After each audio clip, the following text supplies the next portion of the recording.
मन की बात 9वीं कड़ी। जय श्री राम। अरे जय श्री राम। आपने एक श्वास ली, अब दूसरी श्वास आप कब ले सकते हैं? जब तक पहली का त्याग ना करें। जब तक पहली आपने ली हुई श्वास छोड़ेंगे नहीं, आपको चैन नहीं मिलेगा।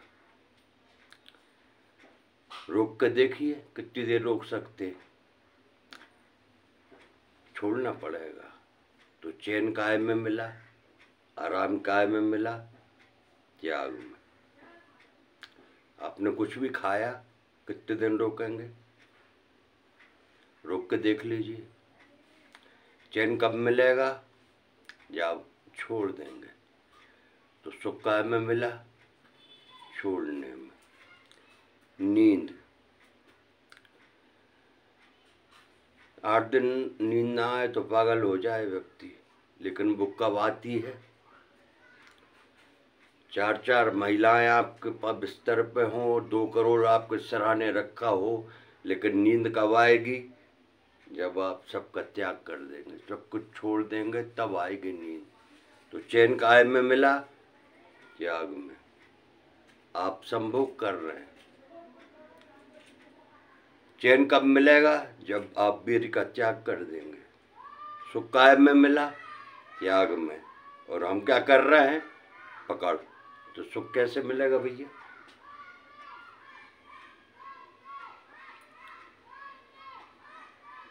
अब फिर संसार में कैसे रहें? तो 2 स्थिति बनती है। इस संसार की लगभग 6-7 अरब जनसंख्या में मुश्किल से 150 लोग ऐसे हैं जिनके सुख में आप सुखी होते हैं, जिनके दुख में आप दुखी होते हैं। शेष विश्व से आपका कोई मतलब नहीं है। कितनी दुर्घटना हो गई, कितने मर गए, कितने प्रसन्नता हो गई, लेकिन शेष विश्व से आपको कोई मतलब नहीं। अब 2 स्थिति बनती है। या तो आप इतना प्रेम पूरे संसार से करने लगे जितना आप इन 150 लोगों से कर रहे हैं। ये बहुत मुश्किल है।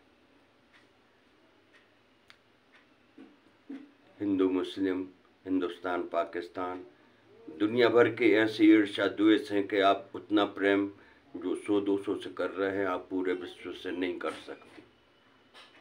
अब एक दूसरा रास्ता है।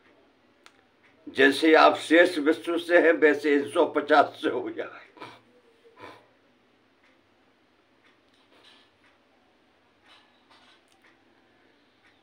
जैसे शेष विश्व के सुख और दुख में आप दुखी सुखी नहीं होते, ऐसे इन 150 के सुख दुख में भी आप सुखी दुख होना बंद हो जाए तो चैन और आनंद मिल जाएगा। और ये रास्ता सरल है।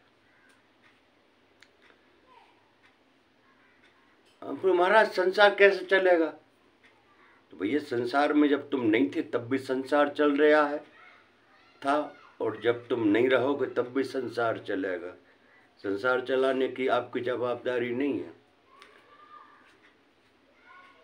तो महाराज ये धन संपत्ति जो हमारे पास है, ये इसका तो भैया बैंक में कैशियर के पास भी लाखों करोड़ों रुपए होते हैं, लेकिन उसे तो उतना ही, उसे पता है कि मेरा इसमें कितना, उतना उपयोग करता है और शेष जन कल्याण के लिए।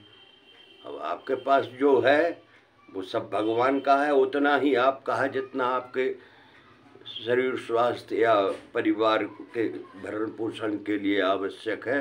जो आपका फिक्स है वो आपका है, शेष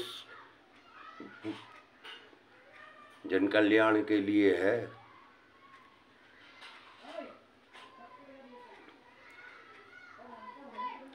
इस प्रकार से आप रहना शुरू कर देंगे।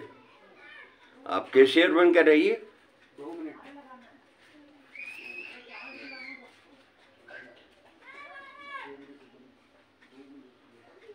ये राम जी की लीला में हम पात्र हैं, जिसको जो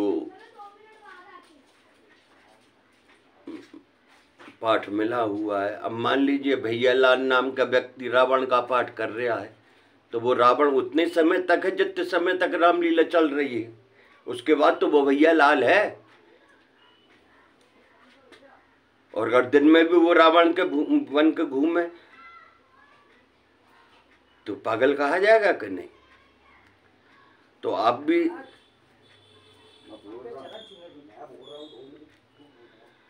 शिव शंकर, रामलाल, शंकरलाल जो भी हैं आप, जब नाम आपका है तो उतने समय तक है जब तक ये जीवन है। इसके पहले तो आप जो थे, ना आपका नाम था ना आपका रूप था, और इस संसार से जाने के बाद भी ना आपका नाम रहेगा ना आपका रूप रहेगा। लेकिन हमें जो 150 साल के लिए जो पाठ मिला हुआ है, हम उसी को अपना स्वरूप मान बैठे हैं। यही सुख दुख है। हम अपने स्वरूप को जान जाएं तो न सुख है और न दुख है।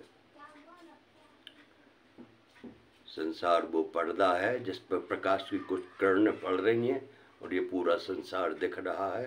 प्रकृति के पर्दे पर ईश्वरीय चैतन्य की किरणें पड़ रही है, ये संसार दिख रहा है, नहीं तो संसार तो है ही नहीं।